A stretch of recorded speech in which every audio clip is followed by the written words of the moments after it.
जादुई बांसुरी की कहानी। हरियाली से भरी घाटियों के बीच एक छोटे से गांव में एक युवक नाम अर्जुन रहता था। अर्जुन संगीत के प्रति मोहित था और अपने दिनों का अधिकांश वन में भटकते हुए गुजारता था, पक्षियों के मधुर गीतों को सुनते हुए।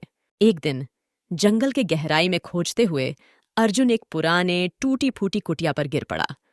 उत्सुकता से उसने कुटिया में प्रवेश किया और एक धूल भरी भूली हुई बांसुरी को एक कोने में लेटे हुए पाया।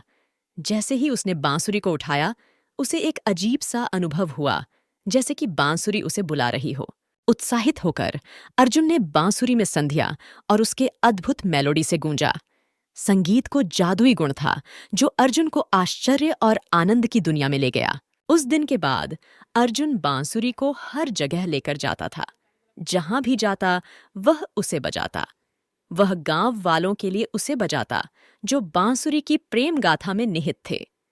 अर्जुन की जादुई बांसुरी की खबर दूर दूर तक फैल गई और राजा के कानों तक पहुंच गई। जादुई बांसुरी की कथाओं से आकर्षित होकर राजा ने अर्जुन को राजमहल में प्रदर्शन करने के लिए आमंत्रित किया। जैसे ही अर्जुन अपनी बांसुरी बजाने लगा, पूरा महल एक शांति और समाधान की भावना से भर गया। राजा अर्जुन की प्रतिभा से इतना प्रभावित हुए कि उन्होंने उन्हें अपने दरबार में राजसी संगीतकार के रूप में एक जगह प्रदान की। अर्जुन का जीवन एक रात में ही बदल गया। वह दूर दराज क्षेत्रों तक यात्रा करता रहा, अपनी जादुई बांसुरी के साथ खुशी और समृद्धि फैलाता हुआ। लेकिन सारी महत्वाकांक्षा और गौरव के बीच अर्जुन निर्मम और आभारी रहा उस उपहार के लिए जो उसे मिला था। वर्षों बीत गए और अर्जुन बूढ़ा हो गया।